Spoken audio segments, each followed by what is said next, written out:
네, 우리 전 세계의 애국 국민 여러분, 그리고 전국의 애국 국민 여러분 반갑습니다. 또 지금도 전국 각지에서 수고하신 우리 공화당 당원 동지 여러분께 또 심심한 감사를 드립니다. 이번 주부터 놀라운 역사적인 그 일들이 일어나고 있습니다. 무엇보다도 우리 조원진 대표님께서 이번 주 방송을 통해서 또 박정희 대통령 각하 탄신 106주년을 통해서 중요한 정치공학적인 용어 또 시대정신적인 용어를 말씀하셨는데 바로 시대교체와 세대교체라고 하는 그런 말씀을 하셨습니다. 이게 무슨 뜻인가 하니 우리가 지금 1945년 독립과 강복 이후에 또 건국 이후에 약 70년이 지나지 않습니까? 그래서 100년으로 따진다고 한다면은 바로 국부 이승만 박사와 박정희 대통령 각하의 30년 통치, 즉 1948년부터 1979년까지 이 30년 통치가 오늘날의 이 모든 풍요를 이루게 된 한강 기적을 이룬 그런 시대입니다. 그러니까 제1세대죠. 또 제1세대라고도 할 수가 있습니다. 한강 기적의 제1시대, 또 제1세대. 그런데 이것이 이제 전두환 노태우 대통령 10년 동안에 엄청난 고도 성장을 하면서 경제적인 풍요를 이룬과 함께 1993년도 김영삼의 3당 합당 때부터 386 운동권이 정치권에 대거 들어오면서 위장 보수파인 김영삼 정권, 또 종북좌파인 김대중 정권, 노무현 정권 이르기까지 운동권 386 세대들이 30년 동안을 사회 각 분야의 그 요직을 차지하면서 결국 그 386 운동권의 하이라이트가 뭐냐? 바로 촛불 난동이었고 위장 보수 우파와 타협한 탄핵 내란 사태로 결국 그 하이라이트가 정권을 찬탈한 종북 좌파 정권의 그 문재양 정권이 되겠습니다. 이게 바로 제2대 시대, 즉 종북 좌파가 정권을 찬탈해서 운동권 정치꾼들이 온갖 특권을 들이면서 사회 곳곳을 장악해가지고 언론노조, 전교조, 입법부, 사법부 할 거 없이 장악한 그런 제2의 시대가 바로 386 운동권 정치권 시대라고 할 수가 있습니다. 그런데 그 30년의 이 2017년 이 탄핵, 그것으로 이들은 이제 그야말로 100년 전쟁이라는 말을 썼죠. 100년 사회주의 종북좌파 정권을 연장할 것이다 했는데 바로 조원진 의원과 태극기 국민들이 나와서 대한애국당을 창당하면서 새로운 시대, 제3시대, 제3세대가 등장하게 된 거예요. 뭐냐? 바로 제1세대의 위대한 역사를 회복하고 계승하면서 제1세대를 뭐 민주화라는 정치적 용어로 국민들을 선동해가지고 제1세대를 또 제1시대를 독재다, 장기집권이다, 또 친일파 세력이다 이런 걸로 국민을 속였던 이 운동권 세대들과 철저한 투쟁을 통해서 새로운 시대를 열어가는 바로 그 시점이 바로 이번이 되는 것입니다. 그래서 지난주에도 국부 이승만 박사와 박정희 대통령 각하의 위대한 업적이 이제 서서히 평가가 되면서 상대적으로 종북 좌파의 민낯이 드러나죠. 민주화가 허상이었다는 거, 386 운동권 정권은 대한민국에 아무런 기여를 한 거 없이 특권만 누린 한강의 기적의 그 풍요를 이렇게 저렇게 꽃감 빼먹듯이 야금야금 빼먹고 특권만 누린 심지어 친북 종북 정책으로 대북 퍼주기 정책을 했던 그러한 민낯들이 이제 아주 드러나게 되는 것입니다. 그래서 최근에 놀라운 그런 그 역사적인 변화가 있는데, 자, 첫 번째 사진을 통해서 여러분들에게 설명을 하도록 하겠습니다. 자, 지난주도 말씀드린 것처럼 국가 지도자에 대한 역사적인 공과 평가는 때로는 금방 나타나는 것도 있고 때로는 오랜 시간이 걸리는 것도 있습니다. 한마디로 말씀드리면 국부 이승만 박사와 박정희 대통령 각하는 놀랍게도 박정희 대통령 서거 이후에 급속한 한강 기적의 경제 성장이라는 거 드러났지만 미처 거기에 대한 평가를 하지 못하고 그것을 누리는 세력과 또 그것을 반대하는 세력이, 민주화를 반대하는 세력이 정권을 잡으면서 오히려 폄하를 했죠.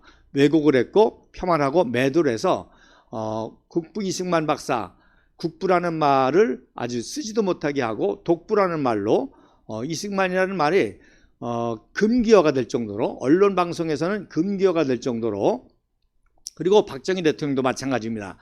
그랬는데 종북 좌파 정권이 들어서면서 이 5년 동안의 문재인 정권의 철저한 나라 파괴 그런 현상들을 보면서 결국 정권을 교체했고 또 우리 공화당이 처절하게 투쟁하면서 이제는 새로운 그 평가의 모습이 드러나고 있는데, 자, 첫 번째 보면 2023년 11월에 이제 이승만 기념사업회에서 기념관 부지를 드디어 선정했습니다. 그래서 4개월 만에 모금 운동을 했는데 60억이 거쳤고 또 이제 최근에 기적의 시작이라고 하는 그런 영화도 만들어지고 그래서 송영 광장을 결정해서 서울시가 협의하고 있는데 왼쪽에 사진이 바로 송영 광장입니다. 그동안에는 이제 비공개 그런 지역이었었는데 이 지역을 이제 서서히 개방하면서 공원화하는데 여러분 보시는 것처럼 원래는 이게 요지 중에 요지죠. 자, 보시면 맨 뒤에 북한산이 보이죠? 그 다음에 그 밑에 청와대, 즉 경무대가 보입니다. 즉 이승만 박사 때 경무대 바로 앞에 자리가 바로 조선시대의 고관 대작들이 살던 자리인데 이승만 대통령이 당선이 되자마자 바로 우리나라의 건국과 호국과 구국을 도와주는 외교사절단 그리고 외교 고문관들, 선진국의 그분들이 살 수 있는 그러한 저택으로 설득을 해서, 그래서 이것이 원래는 이제 이왕직이라고 그러죠. 이왕가, 조선 왕가의 소유지인데 그것을 설득해서 외교관 또 외교 고문관의 그 저택으로 사용하다가 그래서 나중에 이제 서울시 부지가 된 것입니다. 그리고 여러분 보시는 것처럼 이제 뒤편에 이제 경운궁이 보이고 또 오른편에는 이제 중앙청이죠. 지금 이제 광화문 쪽이 되겠습니다. 앞으로 이제 여기에 이건희 미술관도 세워진다고 하고 지금 여러분 보시는 것처럼 임시로 하늘소라고 해서 이렇게 그 서울시를 전망할 수 있는 그러한 이제 전망대도 만들어 놓은 상태입니다. 그래서 급속도로 이렇게 진행되고 있는데, 자, 이승만 하면은 금기어가 될 정도로 말도 못 꺼내게 했는데 지금 이런 작업을 해도 종북 좌파가 잠잠해요. 우리 공화당이 그동안에 국부 이승만 박사 박정희 대통령의 그 업적을 계속 선포하면서 이런 역사적인 팩트를 다 증거하게 되니까 이제는 종북 좌파도 거의 지금 숨을 죽이고 여기에 대해서 전혀 지금 반응을 리스판스를 못하고 있습니다. 자, 그 다음에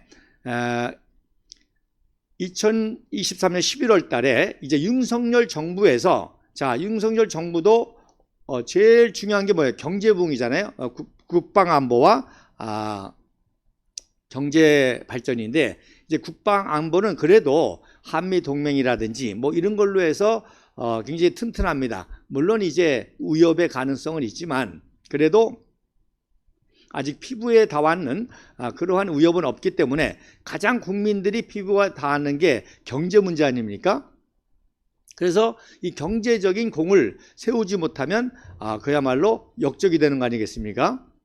자, 그러다 보니까 윤석열 정부도 어떻게 하면 국가 경제를 위해서 발전시켜야 될까 하다가 결국에는 박정희 대통령의 통치와 국정 운영을 연구하고 계승하게 됐고 드디어는 이제 자원통상부라고 그러죠. 산자부라고 그러죠. 산자부에 있는 박정희 대통령의 수출진흥 확대 회의 자료까지도 이제 찾아내서 연구하게 되는 그런 단계까지 이뤘다는 거예요. 그러니까 한마디로 말해서 뭡니까? 이승만 박정희 대통령이 놀랍게 부활하고 회복하고 있는 그런 시대라는 것입니다. 자, 그래서 제가 조사를 해보니까 1965년도 9월 13일 날 박정희 대통령께서 제1차 수출진흥 확대회의를 주재한 사진을 발견했습니다. 자, 오른쪽 사진에 보면 회의를 하고 있는 모습인데, 놀라운 것은 자, 회의실 뒤에 봉황 문장이 있죠. 이것은 국무회의실이 아니라 박정희 대통령 각하의 개인 집무실입니다. 그러니까 이 회의가 얼마나 중요한지 박정희 대통령의 회의 집무실에서 회의를 하고 있고, 그래서 맨 위에 제가 빨간 거 표시했지만 박정희 대통령께서 안경을 쓰시고 차트를 보고 브리핑하는 그런 모습을 보고 있는 것을 볼 수가 있습니다. 자, 이승만 대통령의 1차 목표가 수출 1억 불이었습니다. 이승만 대통령 당시 우리나라 국가 1년 예산이 1억 불일 때 정도였거든요. 1억 불일 때. 그때 제가 누누이 말씀드리지만 국가 예산이 1억 불일 때 이승만 박사가 8억 불을 끌어들였거든요. 군사 원조로 4억 불, 경제 원조로 8억 불. 뭐 엄청나죠.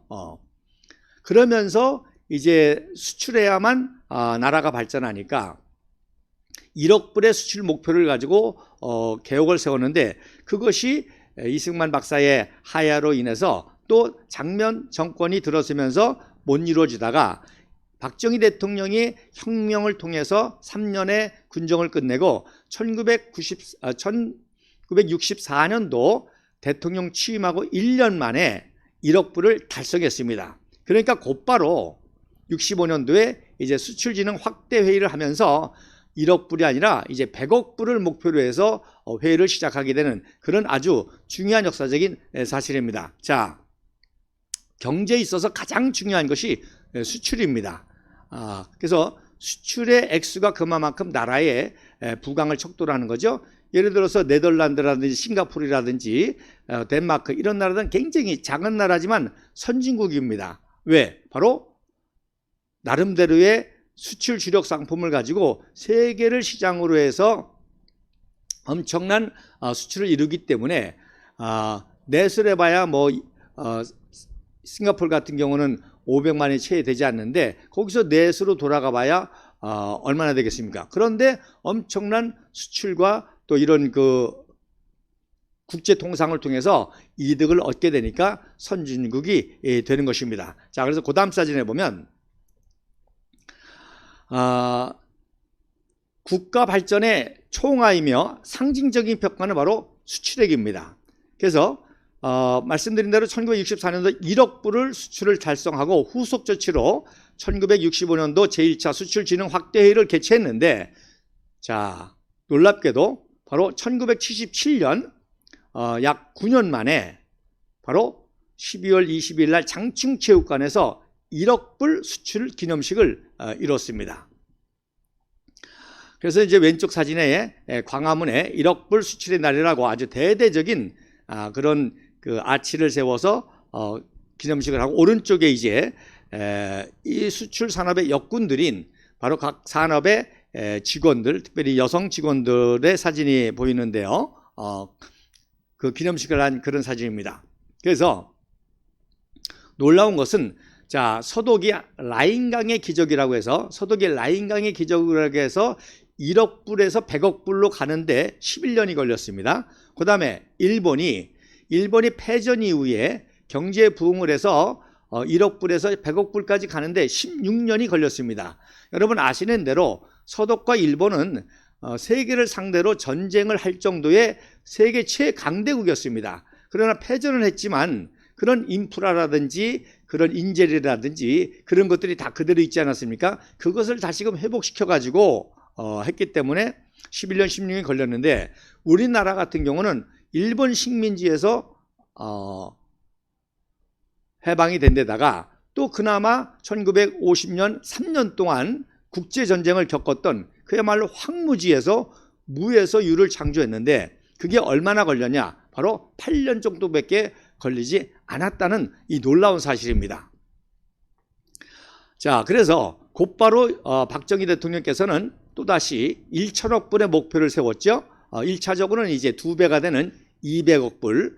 그래서 1979년도 박정희 대통령께서 서거할 때까지 거의 200억 불을 2년 만에 거의 달성하게 되는데, 놀라운 것은 151차례의 수출진흥 확대 회의를 하셨는데 149차례, 즉 6차례는 어떤 천재지변이 있어서 현장을 방문한다거나 또 중요한 국가 원수가 방문했다거나 또 해외 순방을 한다거나 그래서 6차례를 제외하고는 149차례를 직접 주관해서 이런 놀라운 한강의 기적을 이뤘다는 것입니다. 그래서 많은 분들이 박정희 대통령 업적하면 경부고속도로다, 포항제철이다, 조선업이다, 또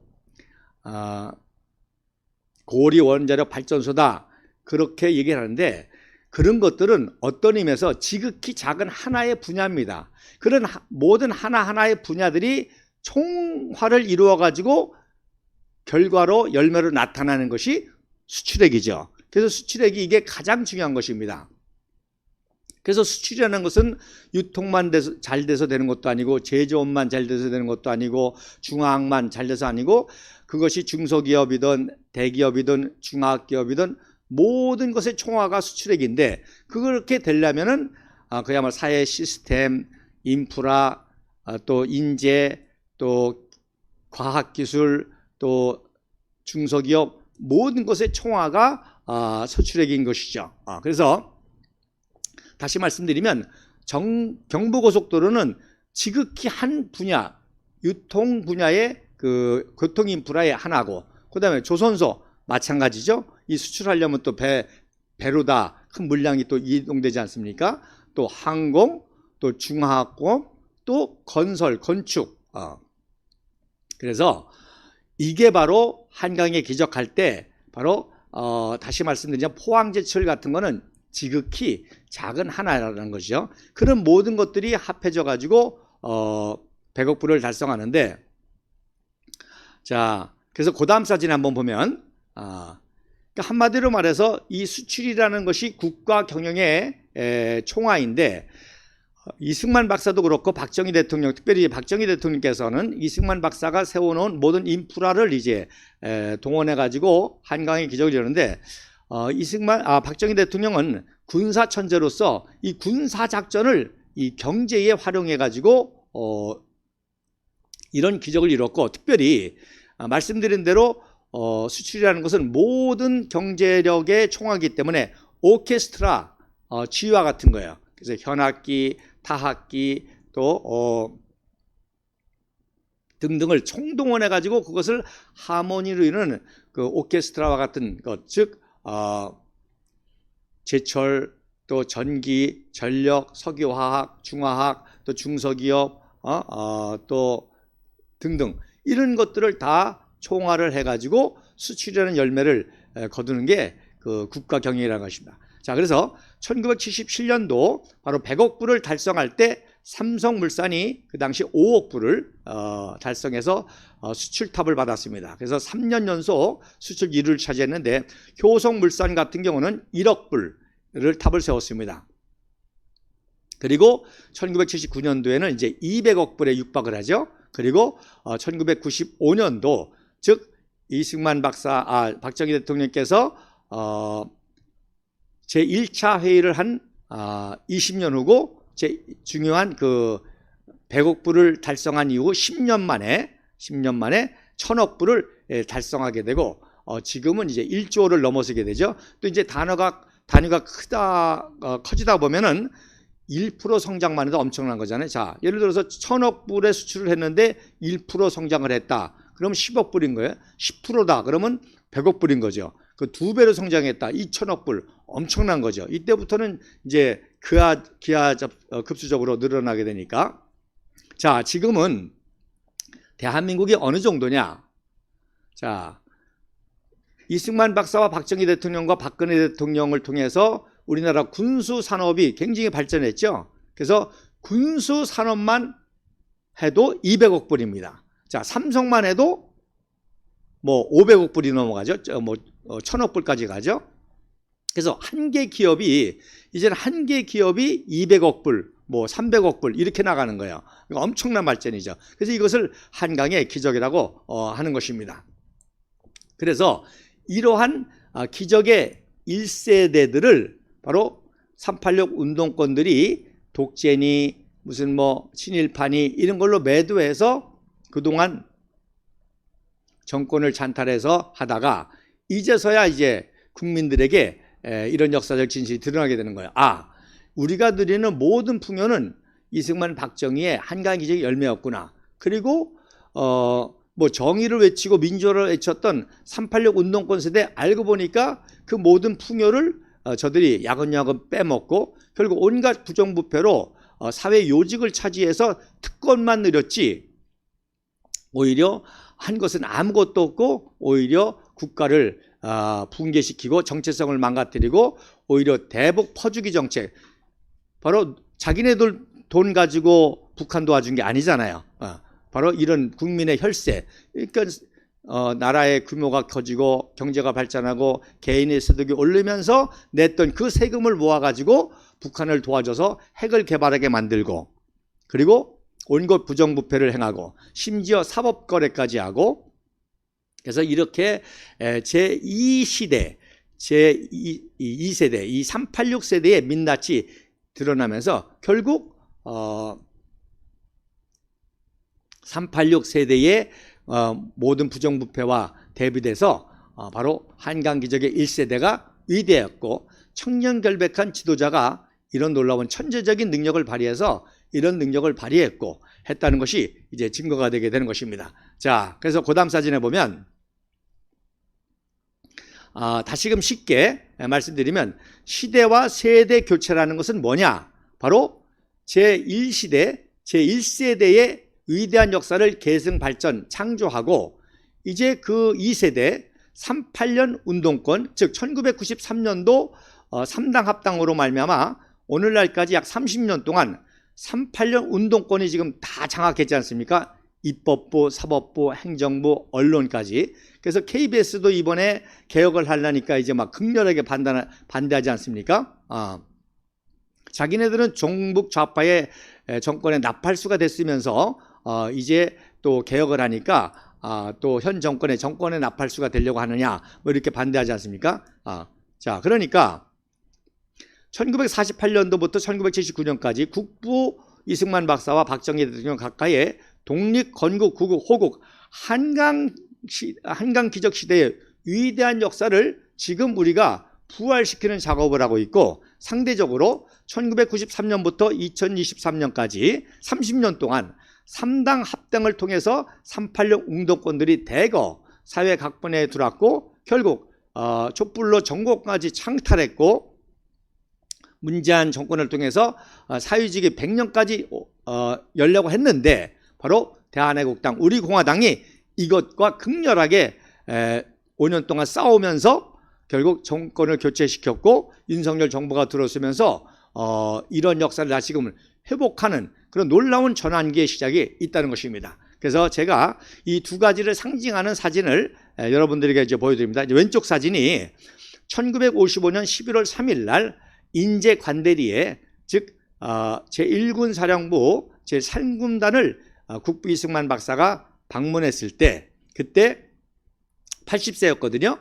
바로 제5사단장 박정희 준장과 악수하는 그런 모습입니다. 그래서 오른쪽에서부터 보면 바로 3군단장 송효찬, 그 다음에 이승만 박사, 그 다음에 살짝 웃고 있는 분이 바로 육군참모총장 정일권으로 박정희 준장과는 나이도 같고 아주 절친한 친구고 한데 별 4개고 박정희는 장군은 늦어가지고 이제 별 하나잖아요. 그리고 이제 그 옆에 쓴 분이 아마 그 손원일 제독 국방부 장관이고 그 다음에 그 옆에 정일권 육군참모총장하고 악수하는 분은 이제 김익열 제7사단장 그리고 제5사단장 이승만 박사와 악수하는 장면을 제가 영상에서 캡처한 그런 모습이고 그 옆에 있는 분이 이제 제 6사단장 김익열 강태민 준장으로 보여집니다. 자, 이런 위대한 천지 영웅들이 이러한 대한민국의 건국과 구국과 호국과 한강 기적의 역사를 이뤘던 거지요. 그런데 이 종북좌파 386 운동권 정치꾼들의 하이라이트가 누구냐? 바로 촛불 난동으로 해서 문장 정권을 세웠는데 여러분 오른쪽에 보시는 그 유명한 사진이 바로 중국을 방문했을 때 혼밥 사진입니다. 죄송합니다. 날짜가 2017년입니다. 2017년, 2023년 잘못 기록했는데 2017년 즉 정권을 찬탈한 그 해에 정권 찬탈 즉 촛불에 대대적인 공을 세웠던 바로 중공을 방문해서 시진핑에게 그야말로 아련을 한 거죠. 사대주의 아련을 한 겁니다.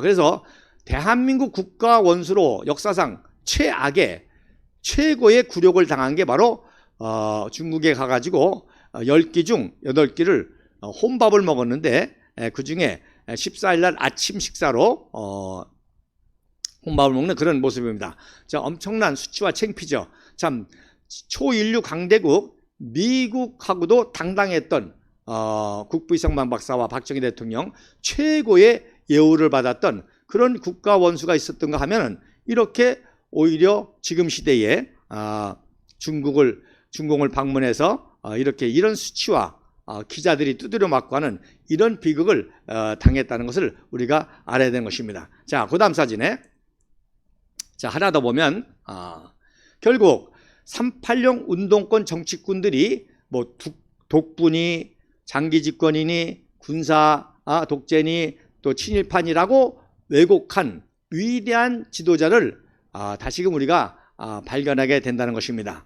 그래서 이번에 이제 양산과 대구 집회가 그래서 두 가지 중요한 의미가 있는 겁니다. 그래서 양산 집회는 이 386 운동권 정치꾼 시대, 즉 위대한 역사를 매도하고 폄하하고 왜곡했던 이 역사를 종식시키는 것이고 이 시대를 끝내는 것이고 그 다음에 3시의 대구 집회는 바로 제3세대, 제3의 시대, 즉 위대한 역사를 회복시키고 이 왜곡된 역사를 종식시키고 그래서 위대한 역사의 정신과 그 목표와 비전을 다시금 계승해서 자유통일까지 가는 한반도 한민족 자유통일까지 가는 새로운 시대를 개막하는 보수 성지에서 5.16 혁명의 발상지죠. 박정희 대통령께서 제2군 사령부가 되고 있었잖아요. 거기에 부사령관이 있으면서 모든 5.16 무혈 반공 무혈 구국 혁명을 구상하고 했던 그 곳이기 때문에 그래서 거기서부터 우리 공화당 즉 대한애국당에서 출발한 우리 공화당이 다시금 그 보수우파의 지역적 기반을 이제 확보하고 장악함을 통해서 이 새로운 시대를 출발한다는 것입니다. 자, 그래서 또 하나 이제 상징적인 사진이 바로 두 번째입니다. 자, 여러분 보시면 왼쪽 사진 2020년 6월 16일 날 바로 북계가 남북 연락사무소를 폭파하지 않습니까? 대북 지원을 엄청나게 해줄 줄 알았는데 결국 코로나 때문에 이거 막히면서 또 유엔 제재 때문에 막히면서 이 제대로 하지 못하니까 남북 연락사무소를 폭파해버렸습니다. 이게 누구 재산이에요? 우리 대한민국 재산이지 않습니까? 근데도 문재양 정권이 한마디도 못하고 오히려 삶은 소대가리라고 하는 그런 수치와 수모를 들었습니다. 자, 대통령 취임식 때 연설을 그 선서를 뭐라고 합니까? 나는 국헌을 준수하고 우리 국민의 재산과 생명을 보호한다고 선서합니다. 그런데 대한민국 재산을 보호했습니까? 오히려 이렇게 대한민국 재산이 파괴가 되는데도 한마디 말을 하지 못하는 이것이 바로 386 운동권 세대의 민낯이라고 하는 것을 제가 상징적으로 보여주는 것입니다. 자, 오른쪽 사진은 뭐냐? 바로 이승만 박사가 그 한미 동맹을 맺고 바로 박정희 대통령은 이제 그것을 강화해가지고 한미 연례 안보회의를 개최합니다. 자, 그래서 이번에도 이제 그 오스틴 국방부 장관하고 신원식 국방부 장관하고 그 한미 연례 안보회의를 했죠. 그리고 윤석열 정부도 또 용산에 초청해가지고 했습니다. 자, 그래서 1979년도 10월 18일입니다. 즉 11.6 서거하셨는데 바로 열흘 전에요. 열흘 전에 바로 박정희 대통령께서 친히 미 국방부 장관 해럴드 브라운을 접견해서 국민의 그 재산과 생명을 지키는 이런 국방 안보를 튼튼히 한 그런 모습을 볼 수가 있습니다. 자, 그래서 이렇게 국부이승만 박사 박정희 대통령은 그야말로 라인강의 기적, 또 요단강의 이제 이스라엘의 그 요단강의 기적. 여러분 지금 하마스와 이스라엘 전쟁을 통해서 보시는 것처럼 이스라엘이 정말 막강하잖아요. 그렇게 하마스를 조지는데도 지금 중동에서 아무도 지금 말도 제대로 못해요. 뭐 이 이란 정도가 우리가 개입하겠다라고 하는 엄포 정도지 지금 꼼짝도 못하고 하고 있습니다. 그래서 그 요단강의 기적, 우리 한강의 기적과 버금가는 게 이제 요단강의 기적. 그런데 지금 대한민국 그 이상의 놀라운 기적을 이뤘지 않습니까? 그래서 이러한 위대한 기적의 역사를 제가 지난주에 바로 미국의 국부 조지 워싱턴과 그리고 남북 전쟁을 승리로 이끌면서 연방을 유지하고 그 연방 유지가 왜 중요하냐? 결국 분단이라는 것은 우리가 겪어봤지만 이 분단을 통해서 정말 굉장히 그 손실력이 크지 않습니까? 만약에 미국이 분단이 돼가지고 계속 남북 갈등이 있었다고 한다면은 미국이 오늘날 같이 이런 부흥을 할 수가 없었겠죠. 그런데 링컨 대통령께서 남북 전쟁이 승리함으로 말미암아 연방을 유지하고 그리고 노예제를 해방하고 해서 이제 노예의 그야말로 녹화, 농경 이런 그 경제가 아니라 이제 고도의 산업화 그리고 에너지 개발 등등해서 고도의 최첨단 산업의 개발로 미국이 급속도로 세계 최고 인류 강대국 슈퍼 내추럴 파워라고 그러죠. 또 하이퍼 파워라는 말도 씁니다. 이런 강대국을 이루었던 것이 남북전쟁의 승리라고 미국 역사학자들이 보는 거예요. 그래서 조지 워싱턴하고 링컨 대통령이 대등한 그런 그 최고의 영웅으로 기록한 것을 볼 수가 있고, 제가 그것을 이제 비교해서 우리 국부 이승만 박사와 박정희 대통령 각하의 공적과 비교해서 말씀을 드렸습니다. 자, 그 다음 사진에 보면, 그래서 지난주에 한 가지 빠진 게 있는데, 자, 조지 워싱턴 미국의 국부께서 위대한 업적도 많이 이루시고 또 그런 업적을 이룰 수 있었던 명언들을 많이 하셨는데, 미국의 학자들이 대표적으로 꼽는 조지 워싱턴의 명언이 있습니다. 자, 그걸 제가 기록했는데 그게 뭐냐? Liberty, when it begins to take roots, is a branch of rapid growth. 즉 뭐냐? 자유라는 것은 그것을 뿌리로 하게 될 때 그것은 놀랍게도 아주 급속하게 성장하는 식물이 된다. 즉 뭐예요? 최초의 자유민주주의 미국을 세웠더니 이 미국이 엄청나게 성장한다는 것입니다. 그래서 조지 워싱턴의 이 유명한 명언들과 업적이 많지만 미국의 학자들이 바로 이것을 대표적인 명언으로 끊는 것입니다. 자, 그러니까 자유민주주의라는 게 이렇게 중요한 거예요. 자, 그러면 이제 제가 왜 이걸 인용하는지 아시죠? 바로 국부 이승만 박사께서 바로 대한민국을 똑같이 미국과 같은 똑같은 자유민주주의 시장경제, 자유시장경제 이 나라를 세웠더니 그걸 뿌리로 했더니 이런 한강의 기적이 일어나게 됐다는 것입니다. 이것이 핵심이라는 것입니다. 그러니까 종북좌파는 어떻게 해서든지 바로 국부 이승만 박사 매도하는 이유가 왜? 이 모든 대한민국 한강 기적의 모든 공로의 뿌리가 거기 있으니까. 자기네들은 이승만 박사를 매도해가지고 정권을 민주화라는 걸 탈취했는데, 민주화가 아니라 자유라고 하죠. 자유민주주의. 북한도 민주주의잖아요. 근데 뭐예요? 인민민주주의예요. 가짜 민주주의, 독재 민주주의잖아요. 선정선동 민주주의. 그런데 우리는 이 자유라고 하는 개념, 이 자유민주주의의 뿌리를 뒀기 때문에 이런 기적이 일어난 것입니다.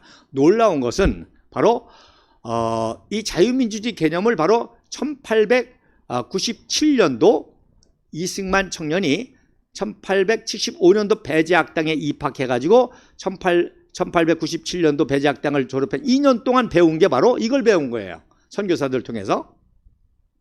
그리고 이러한 대한제국 무브먼트 개혁운동을 하다가 엮여가지고 감옥에 들어갔지 않습니까? 놀라운 것은 그래서 감옥에서 1904년도 2월 달부터 러인 전쟁이 시작이 되니까 그리고 러일 전쟁에서 일본이 이기니까 이제 조선은 일본의 식민지로 들어간다. 우리 조선의 백성들 깨워야 되겠다 해서 3개월 동안 독립전쟁을 쓰는데 그 독립전쟁을 쓰면서 바로 미국 독립을 창조한 조지 워싱턴의 사진을 게재하면서 바로 한 챕터를 미국의 자유민주주의 역사에 대해서 썼다는 것입니다. 놀랍죠? 바로 감옥에서 지금으로부터 120년 전입니다. 몇 살 때? 28살, 29살 청년이 지금 우리 지난주 연설했던 우리 박주호 청년이 지금 95년생이니까 28살이군요. 28살 청년이 이승만 박정희 대통령에 대해서 연설을 참 놀랍게 했는데 연설 정도가 아니라 미국의 자유민주주의 조지 워싱턴에 대해서 책을 썼습니다. 책을. 그리고 첫 번째 사진이 이제 그 책을 출판할 때 1910년도 출판할 때 사진을 삽입한 것이고 두 번째가 바로 독립전쟁을 승리한 영국의 항복을 받는 조지 워싱턴, 그래서 항복받는 사진을 삽입해 놓고 그 내용을 쓴 것입니다. 그리고 세 번째 사진이 바로 1905년도 조지 워싱턴 대학에 입학해서 1907년도 조지 워싱턴 대학을 졸업할 때 졸업식 사진입니다. 참 이승만 박사를 연구하다 보면 놀라운 사진을 발견하게 되겠는데 원래 조지 워싱턴 대학, 그걸 GW라고 그래요. 조지 워싱턴 대학을 줄여서 GW 대학이라고 하는데 원래는 이게 컬럼비아 컬리지였습니다. 즉 워싱턴에 있는 컬럼비아 컬리지였었는데 조지 워싱턴 기념사업회에서 그래도 미국의 국부인데 조지 워싱턴의 이름을 기리고 조지 워싱턴의 정신을 기리는 대학을 세워야 되지 않느냐. 그래서 그런 기념사업회에서 대학을 세우려고 하면서 이 컬럼비안 컬리지를 바로 1905년도에 조지 워싱턴 유니버시티로 바뀐 거예요. 그런데 그 바뀌자마자 들어간 게 이승만 청년입니다. 놀랍죠? 그러니까 그 전에만 들어갔어도 콜롬비아 컬리지인데 이승만 청년이 들어갈 때 바로 조지 워싱턴 대학으로 바뀐 해에 들어갔고 조지 워싱턴이란 이름으로 졸업한 그러한 상황. 그러니까 이승만 청년도 굉장히 아이덴티티가 있죠. 왜? 최초로 조지 워싱턴 미국의 국부 이름으로 만든 대학의 1회 입학생이란 말입니다. 그 굉장히 얼마나 아이덴티티가 있어요. 자기는 이미 감옥에서 조지 워싱턴에 대해서 썼는데 자, 그리고 오른쪽 사진이 이제 1954년도 미국을 국분 방문해서 자기 모교를 방문했을 때 바로 명예 법학 박사 학위를 이제 받게 됩니다. 그래서 명예 법학 박사 학위를 받으면서 파한대소를 짓는 모습이고 그리고 여기다가 이제 나무를 심죠. 즉 벚꽃나무를 심습니다. 그래서 벚꽃이 일본이 원산이 아니라 제주도가 원산인 벚꽃이다 해서 이제 벚꽃을 또 기념식수를 또 하게 됩니다. 자, 그 다음 사진에 보면 그 다음에 링컨의 명언도 링컨도 뭐 엄청난 업적들이 많죠. 뭐 게티스버그 연설이라든지 of the people, by the people, for the people. 민주주의 기본 원리 아니에요. 국민에 의한 국민을 위한 정치가 바로 자유민주, 조지 워싱턴이 만든 자유민주주의의 핵심이 바로 그것을 한마디로 또 조지 링컨 대통령이 게티스버그에서 of the people, by the people, for the people이라고 하는 그런 명언으로 이제 만들어냅니다. 그래서 제가 지난주부터 이제 박주호 청년을 예를 들면서 이제 새로운 제3세대, 제3의 박정희, 제3의 이승만, 그래서 제3세대를 키워야 된다. 그래서 of the youth, by the youth, for the youth 라고 하는 용어를 만들었습니다. 청년을 위한 정치. 이제 우리 미래 세대인 청년을 위한 정치를 해야 된다. 그래서 지금 우리 청년들이 얼마나 대단해요. 뭐 축구 공부만 하더라도 손흥민 선수가 토트넘에서 주장까지 하지 않았습니까? 그냥 세계적인 레벨의 선수가 아니라 거기서도 탑이 돼가지고 B클럽, 최고의 클럽의 주장 역할을 하는 그야말로 탑 오브 탑. 그러면 축구 분야만 아니죠. 정치도 그렇게 해야 되는 겁니다. 그래서 청년 국가대표 정치가가 나와야 되는 거예요. 그런 청년을 키워야 되는 거예요. 그래서 이런 화두가 있으니까 이준석이라든지 이런 애들이 이제 끼어들어가지고 당대표까지 했지만 민낯이 드러났잖아요. 실력도 없고 애국심도 없고 또 청년결백하지도 않고 청년 정치라고 하는 그런 키워드를 가지고 들어가 보니까 뭐 당대표로 뭐 대우도 받고 법인카드도 마음대로 쓰고 그러니까 그런 청년들이 여야도 많았었고 우리 공화당에도 있었습니다. 그러나 우리가 그런 걸 정리해 나가면서 우리 공화당은 정말로 우리 공화당의 가치에 맞게 우리 조원진 대표님이 모범을 보면서 교육을 하지 않습니까? 그래서 실력을 갖고 뭐 원고 없이 저도 역사 강의를 하지만 여기까지 원고 보고 하지 않았습니다. 제 사진을 설명하느라고 그렇지 날짜, 연도, 사람 이름 다 사건 그래서 자기 분야의 전문적인 실력을 가지고 그리고 자기의 개인의 사리사욕, 자기 자식, 자기 가정이 아니라 자기 학교가 아니라 나라와 민족을 위해서 자기를 휘장하는 멸사번공의 애국애족의 마음 그리고 청년결백함 우리 공화당 조원진 대표님 오늘도 재판을 받았습니다. 그러나 그건 어떤 사리사욕의 문제가 아니라 우리 공화당은 정치자금이라든지 그런 건 깨끗합니다. 바로 종북 좌파가 정책적으로 또 정치적으로 기소한 공수처법 반대 그 기자회견을 집회 시위 또 특수공무집행 방해다 이런 명목으로 오늘 재판을 받았습니다만은 바로 구형이 나왔어요. 500만 원, 뭐 300만 원 구형이 나와서 이제 다음 달에 마지막 선고가 있는데 뭐 아무래도 이제 뭐 선고가 줄어들고 무죄가 나와야 되겠지만 어떻게 될지 모르겠지만 아마 무죄가 나올 가능성이 큽니다. 우선 법적으로는 뭐 무죄고 또 정치적으로는 지금 어떻게 돌아갑니까? 바로 윤석열 정부가 지금 가장 호의적으로 보는 게 조원진 의원입니다. 여러분 조원진 의원이 방송을 하면 YTN이라든지 이런 방송하면 그 방송도 당연히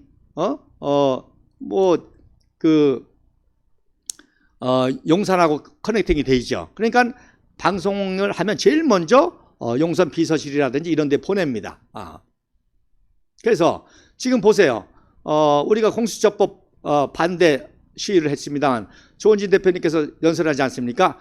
장제원이가 윤핵관이라고 한다면은 거기 버스 100대 4,800명 거기서 세상 말로 그지랄 할 거 아니라 공수처법 반대 시위하고 윤석열 대통령의 거부권을 할 수 있도록 힘을 심어주는 그런 집회와 시위를 해야지 거기서 자기 자랑하는 그거 잘못된 거 아니십니까?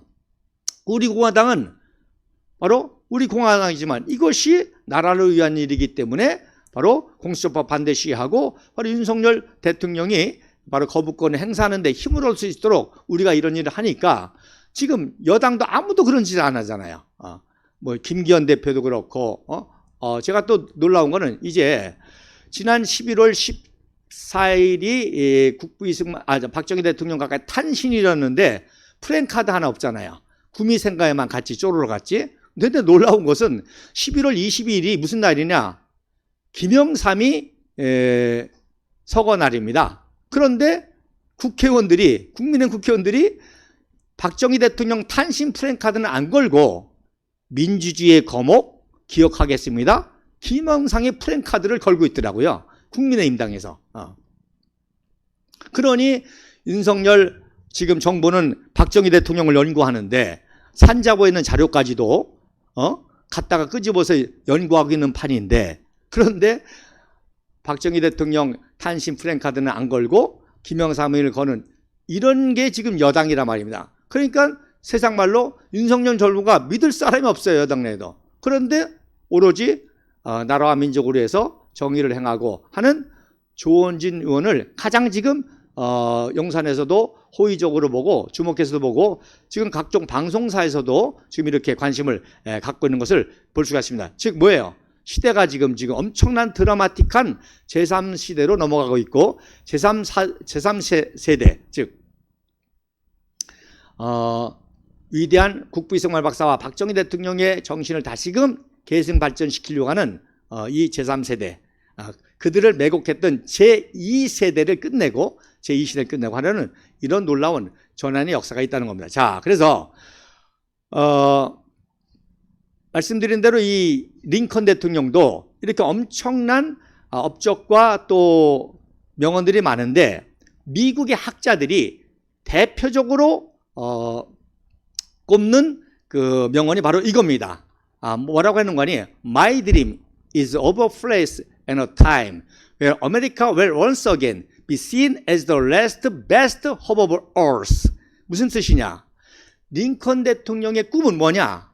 바로 미국이란 나라가 언젠가는 이 지구상에서 최후의 소망으로 보여지는 것을 보는 것이 자기의 꿈이라는 거예요. 즉 뭐야? 이제 연방을 수호하고 이제 이 자유민주주의가 급속하게 발전하지 않습니까? 노예 해방까지 했지 않습니까?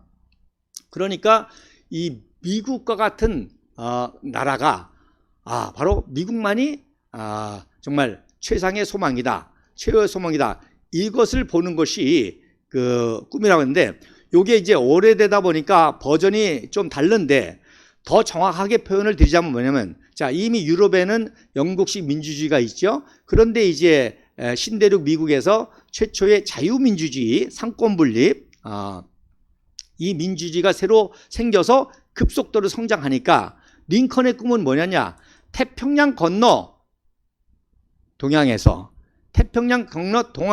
그게 바로 어플레스의 의미입니다. 어플레스가 뭐냐? 바로 태평양 건너의 이 동양에서도 언젠가는 미국과 같은 나라를 세우는 것이 가장 소망이고 가장 중요하다라고 해서, 즉 동양에, 태평양 건너 동양에 미국과 같은 나라가 세워지는 것을 보는 것이 링컨의 꿈이다, 이렇게 전래된 겁니다. 그래서 이 꿈이 꿈이로 쓴 것이 아니라, 자, 연방이 유지되면서 10년 후부터 20년 후부터 미국이 고도로 급속하게 성장하면서 동시에 전 세계에도 선교사들이 나가는데, 놀라운 거는요, 바로 이 꿈을 가지고 온 선교사들이 언더우드 아펜젤러 한국의 선교사였습니다. 굉장히 중요한 얘기입니다. 자, 한국보다 더 먼저 일본 선교, 중국 선교, 인도 선교 다 이미 선교들이 다 갔고, 이 링컨이 명언이 미국의 청년들의 가슴에 불을 붙일 때, 바로 20년 후, 즉 이 명언을 하시고 20년 후 1865년도에 링컨 대통령이 서가지 않습니까? 4월 14일 날. 그리고 20년 후에 바로 미국의 엘리트 청년들이 이 꿈을 가지고 조선에 온 거예요. 야, 우리는 조선에 가서 그냥 단순히 예수 그리스도의 복음, 구원의 복음, 기독교만 전하는 것이 아니라 미국과 같은 나라를 세워보자. 중요한 얘기입니다. 자, 말씀드린 대로 이미 일본에는 미국 선교사도 이미 갔고, 중국에도 이미 갔고, 이집트, 인도, 아프리카 다 갔습니다. 그래서 계속 그런 선교를, 복음 선교만 하고 있는 거예요. 그런데 한국에 최초로 온 1885년에 한국에 온 선교사들만, 야, 우리가 예수의 복음뿐만 아니라 이 한반도 조선에다가 미국과 같은 자유민주주의 국가를 세워보자라는 꿈을 가지고 와서 배제학당을 세우고 경신학당을 세우고 이런 자유민주주의 교육을 한 거고, 그 열매가 이승만이었던 거죠. 자, 그래서 왼쪽에 보면 말씀드린 대로 독립정신을 쓸 때 바로 미국 남북전쟁의 시대의 대통령 아브라함 링컨 사진을 또 이렇게 게재하면서 링컨에 대한 한 챕터를 독립성서에 썼습니다. 몇 살 때? 28살 때. 어디서? 감옥에서. 그리고 그 옆에 사진이 말씀드린 1954년도 미국을 국빈 방문했을 때 이제 링컨 대통령 헌화하는 그런 모습이 되겠습니다. 그리고 이제 방문한 후에 미국의 삼부 요인들과 또 우리 수행인들과 나오는 그런 장면이 되겠습니다. 자, 그래서 조지 워싱턴의 명언이 대한민국과 얼마나 긴밀히 연결되는지 굉장히 중요한 사실입니다. 그 다음에 두 번째, 링컨의 명언이 이승만 박정희 대통령 얼마나 중요하냐. 바로 대한민국의 미국과 같은 나라를 세워서 인류의 최후의 최상의 새로운 소망이 되겠다는 것입니다. 자, 그 다음 사진에 보면, 그래서 이런 꿈을 가지고 있었기 때문에 이승만 대통령이 6.25 전쟁을 통해서 바로 한미동맹을 맺게 되죠. 그래서 1952년 12월 4일 날 아이젠하워 대통령 당선자가 한국을 방문합니다. 왜? 선거 공약이었거든요. 그 선거 공약으로 휴전을 하겠고 한국을 방문하겠다는 공약을 했기 때문에 여러분 공약은 지켜야 되지 않습니까? 그러니까 이승만 대통령도 아세요. 휴전을 할 수밖에 없다는 거 압니다. 왜? 미국이 공약이니까. 그런데 계속 휴전을 반대하면서 했던 이유는 뭐냐? 바로 휴전을 할 수밖에 없는 걸 알지만 이걸 명목으로 해서 한미 동맹을 이끌어내겠다. 그렇게 전략적인 구상을 했던 거죠.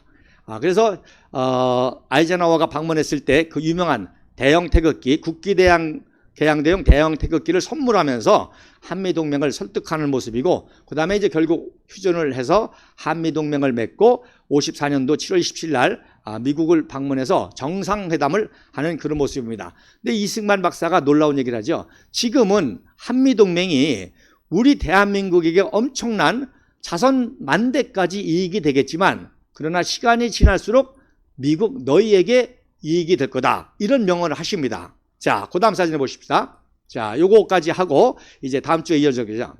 자,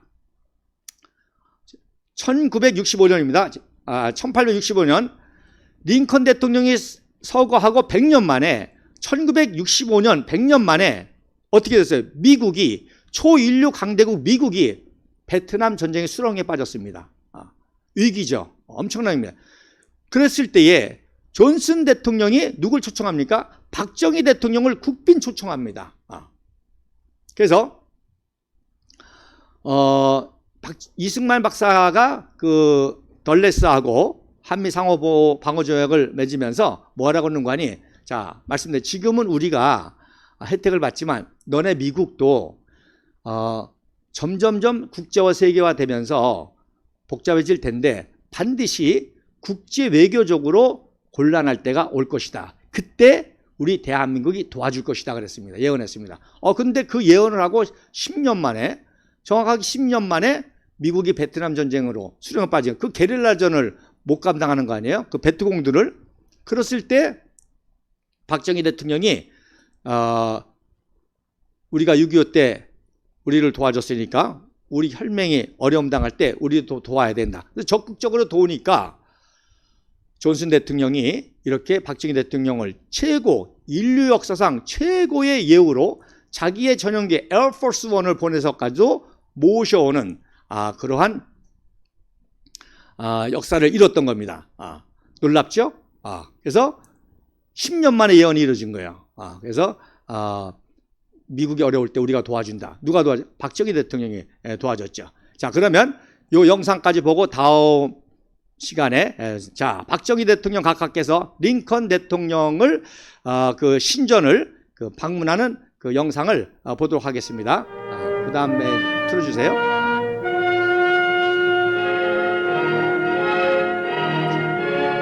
자, 보시죠. 박정희 대통령 그 뒤에 있는 분이 김성원 국방부장관이시고 그 옆에 오른쪽에 있는 분이 바로 폴 크레인, 이승만 박사가 키운 제주 병원, 전주 제주병원의 통역이고, 그리고 왼쪽의 통역관이 조상호 통역의전비서관이 되겠습니다. 자, 다 보셨나요?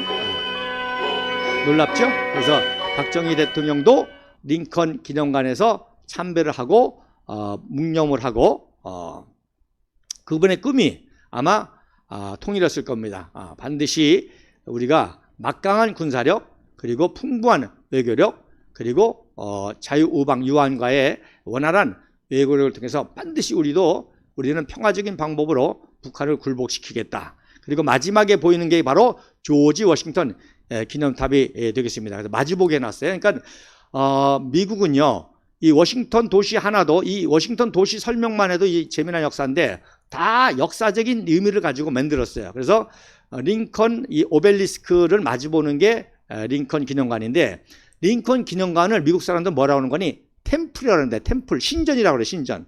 기념관이 아니라 그건 가장 신성한 신을 모신 게 신전이지 않습니까? 그래서 링컨 템플이라고 하는데, 기념관이나 메모리얼이라고 하네요. 그건 템플이라고 합니다. 그래서 조지 워싱턴 오벨리스크가 마주보는 템플, 바로 가장 위대한 인류 역사상 가장 위대한 나라를 이렇게 세운 데 공을 세운 의인이다 해서 그렇게 모시는 거죠. 그래서 우리도 이제 정권을 잡으면 국부 이승만 박사의 오벨리스크와 또 박정희 대통령의 템플을 세우는, 그래서 어디다? 바로 평양 금수산 궁전에다가 그 역사이기 때문에, 그것도 하나의 증거이기 때문에, 이렇게 김일성, 김정일이 어리석었다는 거기 때문에 그 역사를 보존하면서 그 옆에다가 국부 이승만 박사의 오벨리스크와 박정희 대통령 템플을 세우는 날을 이제 제3시대를 여는 겁니다. 제3시대를 키우는 겁니다. 그래서 양산에서 386 운동권의 종식을 선포하고 대구에서 제3세대 자유통일을 선포하는 위대한 집회가 될 수 있도록 우리 동지들의 많은 참여와 협조를 바라고 다음 주 이 시간에 또 뵙도록 하겠습니다. 감사합니다.